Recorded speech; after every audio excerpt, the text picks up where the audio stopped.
Hi, beautiful people. Welcome to today's episode on the Coach Thyna show. Today, I want to talk to the single people more, but I'm going to dive into more things as the Spirit leads.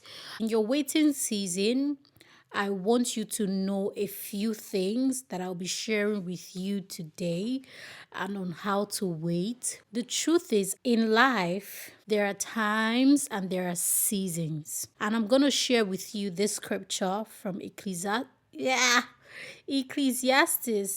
You guys, it took me 20 something years to learn how to pronounce this. I mean, it's been a heavy issue. It's been my husband trying to help me pronounce this particular book of the Bible here. Ecclesiastes 3, bear with me if I don't pronounce it correctly. 3:1. It says, "To everything there is a season and a time to every purpose under heaven, a time to be born and a time to die, a time to plant and a time to pluck up that which is planted." And if you continue reading Ecclesiastes 3 down, you would see that there's time for this and there's time to get the gain of that. I want you to know that there's a time for you to be single. And the reason why God made it that way is because He wanted us to find ourselves in our singleness before we got married. So He didn't want you to get married and not, know what you're supposed to be doing in the marriage. So He gave us the liberty to be single first before marriage, because God is infinite. He's wise in every way. He would have made us come married, but He didn't make us come into the world married. Like, from when you're coming, they either put the name of your partner or like his family name or da da da da da, and then they put you guys together from the day you're born till the day you finally marry. There is a reason why God created the single season. And if you understand anything about God, you will know that He's a God of time and season. So if you are struggling with understanding your current season, that's your waiting season, your single season, you would understand that there's a reason why God is keeping you single. Trust me. If He wanted you married, you'd be married right away. Now, of course, there are people who are mature and they're not married, and everyone's looking at them like, you already have, what you need to be married, but something else is stopping them, because in life there will always be exceptions, right? But for the general public, God made you single for a reason. Now, different people have a different mandate. Some things you will need to fulfill in your singleness, and some things you will need to fulfill in your marriage. Let me use this instance, this powerful instance that happened in the Bible. We know the story of Joseph, how his brothers sold him to slavery, and then he ended up in prison, and then he became prime minister. But before he became prime minister, you see what happened. He was single at the time. First is his boss's wife tried to sleep with him. And the reason why Joseph didn't sleep with his master's wife is not because he was married, because he was very single. He abstained from sleeping with his master's wife because of his covenant with God. He said, "How can I do this against God?" So he was very aware of the fact that we don't say no to sex because we are now married to someone. If you're already loose in your singleness, you'll be loose in marriage. Marriage doesn't change anyone. But you see, he said no to his master's wife because he would never do such a thing against his God, because from the day you become born again, your body stops being yours. Your body becomes a temple unto God. So you see, all of this he knew in his singleness. In his singleness. So you need to have yours figured out as well in your singleness, okay? Okay, what was I saying? Good. So he had the privilege to interpret dreams for the butler and the baker. And then he interpreted their dreams. And then when they got out of prison, one of them told the king about him. Follow the story in case you haven't taken your time to read the story of Joseph. I like the story of Joseph. He's one of my favorite characters because of how he chose purity over pleasure. And now, He interpreted his master's dream. His master saw seven fat cows and seven slim cows. And the master said, don't just interpret the dream for me. Tell me my dream and interpret it. And this is where having a close relationship with God comes in, because there's some things you will never figure out by yourself until you introduce yourself to the power of God that is speaking to you, hearing from God. I'm going to do a whole episode on hearing from God, right? So he interpreted his master's dream that the seven fat cows means that their land is going to face a time of plenty where there will be a bountiful harvest for 7 years, and this and that. They would have a lot, they would sell out, they would give to people, they would lend to nations, they would help people. And then he said, the seven thin cows represent 7 years of famine. So the wise thing to do is that in our 7 years of plenty, in our 7 years of bountiful harvest, we need to keep a lot. We need to save. We need to put a lot in the barns, get the barns full, do all the harvesting, keep for the rainy day. If you understand this, that there is something called rainy day, no matter who you are, the land that enjoyed 7 years of plenty would soon see 7 years of nothing. And that's how it is. If you watch life and the things that happen, you will see some people who are very celebrated, who have everything figured out, and this and that and that. And a year or 2 years later, nobody's hearing about them. It's because there are times and seasons. He's the God of times and seasons. So if he's keeping you single, please understand that he's keeping you single for a reason towards your next season. God is not a man that he should lie. He's not a man that he should lie. When most people are so pressured to get married, I already know that they are not ready for marriage, because it's a season you will go into that you can never come out of. Do you understand that? You can never come out of. When it's rainy, when it's sunny, when it's cloudy, you will stay married.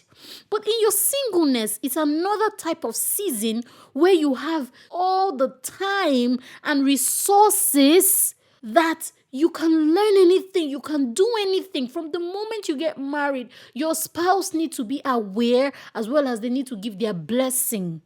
So understanding that your single season is a whole different season from your marital season, from your marital bliss. And the only time you can experience marital bliss is when you understand personal bliss. If you are a person that is blessed, you will be a blessing.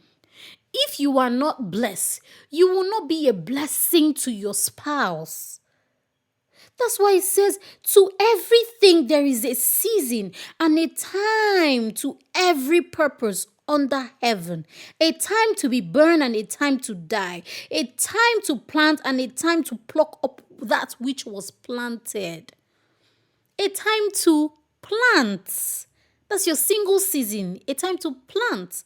And a time to pluck that which was planted. Your marital season. When you go into marriage, you pluck out that which you planted in your singleness. But it means that if you don't plant anything in your singleness, you will not reap anything in your marriage. That's what it's saying. It's the Bible that says it, not me. So there's time for everything. And even though I struggle to pronounce this verse of the Bible, Ecclesiastes, the moment God took me right to it and said, you're sharing this word with my daughters, they need to know that their single season is the time to plant, so that the time to pluck, they would have bountiful harvests. So in your singleness, enjoy it. Learn how to cook, learn how to take correction. Some people can never take constructive criticism in their singleness. When you get married and your husband is saying, oh honey, I don't think there's enough salt in the food, if you never trained yourself to take constructive criticism in your singleness, you won't be able to take constructive criticism in your marriage. Okay, this is when We take a cue for water. This is also my cue to speak, softly. So you're probably going to wonder, where did the energy drop? It dropped when I knew that I was speaking really fast. So if you plant in your singleness, you would reap in your marriage. I tell you for free. A lot of things I don't have the time to learn now that I'm married. I'm happy because I learned them in my singleness. Yes, I was talking about taking constructive criticism in your singleness.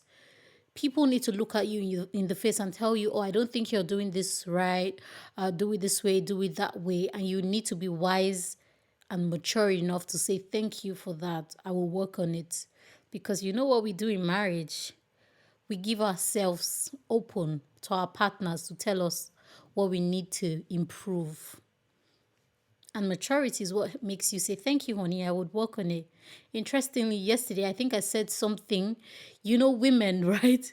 When we feel something, we say it immediately. So I think I said, oh, I don't get what you're saying or something. And after about an hour later, my husband came in and he was like, honey, the way you said that thing, I thought you should have said it another way. And I started to laugh. And then I gave up my hot girlness and my bouginess, and I said, I'm sorry. I'm sorry, I didn't mean it. I said this while I was laughing, and the guy was looking at me like, I was like, I'm so sorry. I'm so sorry. The truth is, if you don't know how to apologize in your singleness, marriage is not for you. If you have an issue with your friend and you can't sort it out and apologize, marriage is not for you. Let me give you guys this gist. When I was single, I had an issue with one of my female friends, and then I was already dating my husband. We were already talking about marriage. So we were reading a lot of books together, a lot of books by Pastor Kingsley Okonkwo. And I learned from that book that, I can't remember what book it was now. And I learned from that book to learn how to apologize, because you need to apologize in marriage. You need to be a forgiver as well as forgiving. And so she said, oh, Justina, you did this, you did that, you did that. And I said, oh, I'm so sorry. I'm sorry. Mind you, she's been my friend for a while, I think a few years. And that was the first time I was apologizing to her. And she was so surprised because she didn't expect me to apologize. She expected me to say, okay, I won't do it again. That's not an apology.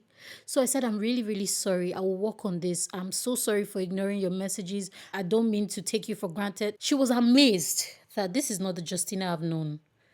There is a time for maturity. I knew that if I wanted to be happily married, I needed to apologize. And one interesting thing about men is they really never pick offense as much as women. So men don't get as angry as women, right? So your husband will not always be angry at you or mad at you if you marry a good guy. But wisdom is what makes you apologize even when he isn't saying he's mad at you. So from when you realize, let me give you guys an instance. When I was pregnant, my mom cooked a meal for me that I couldn't cook for myself, because you know how pregnancy can be. And she sent me the soup back in Lagos, Nigeria. And I liked the soup the first day it landed. The next day, most of you must have heard this story. The next day, my husband was serving this soup and it was smelling horribly. But I said, no, that can't be my soup that I had last night. And he brought the soup to me, pregnant, 1 month pregnant. So, the hormones were fighting each other. I started to cry. How can you do this to me? How can you do this? I cried like a baby. People were trying to stop me from crying. I cried. Even when I lost my grandma, I didn't cry like that. Do you know that 1 month into my cry, blaming him for the soup going bad, 2 months, 3 months, 4 months, he didn't say anything. The wisdom of God is what inspired me to apologize to him for that drama I put up that day. I shared the story on my pregnancy video on YouTube. So if you've seen it, you know. It wasn't his fault that the okra soup went bad. Now, some women would say, oh, my husband never mentioned that it was a problem to me. My husband never picked offense. So what am I apologizing for? That's not how you want to be happily married. You have to apologize to the man in your life from the moment you realize that that action you took was wrong. Apologize even if he doesn't say that he was offended. I did that, and my husband said, "Yeah, I was really worried that day when you were crying.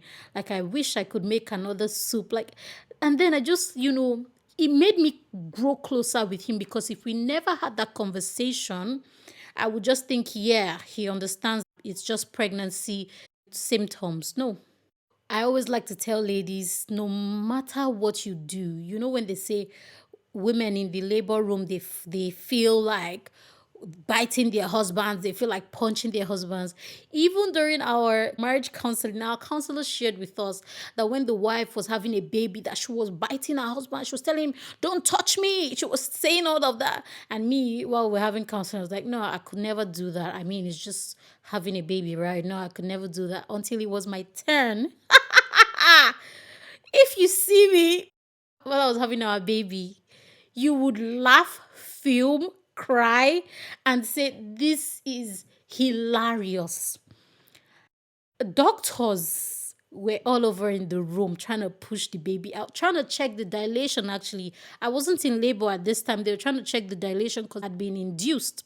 And I was screaming, telling my husband that you did not do this a lot to me. You did not do many things to me before you got me pregnant. You just got me pregnant.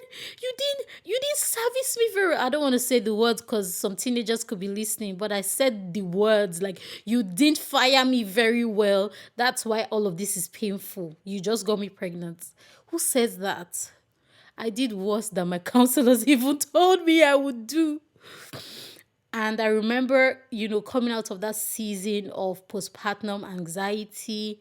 And one day I randomly called my husband and I said, "Honey, I want to apologize for everything that I did at the hospital. I'm really sorry." And that's why embracing your feminism is so important because I don't ever want to be hard like a man. I'm a tough person. I was born and raised in Lagos. So that's one tough city to grow up in. But understanding that I never want to take the place of a man in my love relationship is a thing that I think every woman should consider because from the moment you start acting tough, you are letting go of your feminism, and that's what makes you beautiful. That's what makes you cute. That's what makes you special. So apologize to the man in your life, even if he never talks about what you're doing or how what you've done affected him.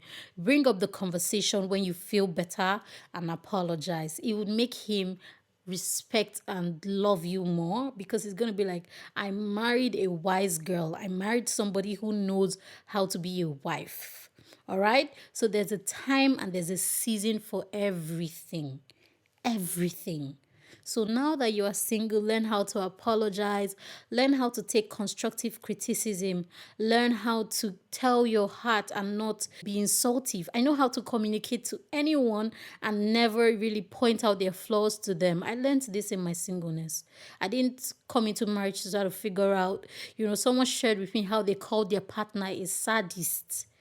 And as a coach, as a relationship counselor, I'm not supposed to show expression like, "Hey," but that was the first time I showed expression like, "You called your man a sadist." Wait, let me drink water. I had to drink water. I said, "Continue, continue." You don't say that to your man. You don't call names. He would always remember that you called him a sadist. Men don't remember things in detail, but when you name call them and it's strong, they would remember. So learn how to really speak to people now that you're single. I remember one time I said something in primary school. That was the first time ever my dad made me open a scripture, and he said to open Proverbs 12, I think, about how the tongue can kill someone. From that day, he just put that barrier around my brain that after you process something in your brain, you don't have to say it through your mouth. So all of this you learn in your singleness. That's why God gave us our singleness to enjoy. Have I been hard towards people? Yes. Have I said some mean things to some people in the past? Yes. But did I use that experience to be better in my singleness? Yes. Did I make sure that I did not do that to the next people I met? Yes. You are going to do things to people and you wish you could change time. You wish you could take back time, but you can't. So what you can do, if you've been mean to people, if you've been rude and proud, is basically to work on yourself so that the next person who comes into your life will really enjoy you. And that's something that I don't want any woman to, struggle with. Growing and being mature in your dealings with men, in your dealings with your man, because the truth is you only marry one man. You don't care about the rest of the world, right? So you want to prepare yourself so well that when the man finally comes into your life, sees you, he would know that you are nothing like anybody he's met. So I always say men don't marry the first female they meet. Men marry the first female they know they would never meet. This is one of my first phrase when I came into the relationship world. Like, hey, Thyna, men don't marry the first female they meet. They marry the first female they know they would never meet. Ooh, put that beside my name. Justina Abiodo Lanikwekon 2023. Ooh. So yeah, men don't marry the first female they meet. They marry the first female they know they will never meet. So be that female he knows he will never meet, and continue to grow, because the truth is, as you even get married, you learn more. You learn more about the person you marry, as well as learning more about yourself. That, oh, so this is how I act when he does this for me and buys this for me, or doesn't understand me, and then I need to, make sure that I communicate better. So you really continue to learn. Don't be stagnant with your thoughts. Don't be stagnant with how you want to grow. Marriage is supposed to make you grow, not to make you happy. Now, what brings happiness is your growth. What brings happiness is your growth. So let yourself grow through everything you would experience, even with your friends, because once you get married, you are really married. All right. I will see you in the next episode. If this was a blessing to you, please share with your friends, either on the podcast audio or on YouTube. Share it. I'm going to be dropping videos like this every week. So stay tuned and remain a hot girl, remain on fire for God, and understand that every single thing that is happening in your life right now is preparing you for your next season. I love you with the love of God. Have a beautiful day and remain in love. Bye bye.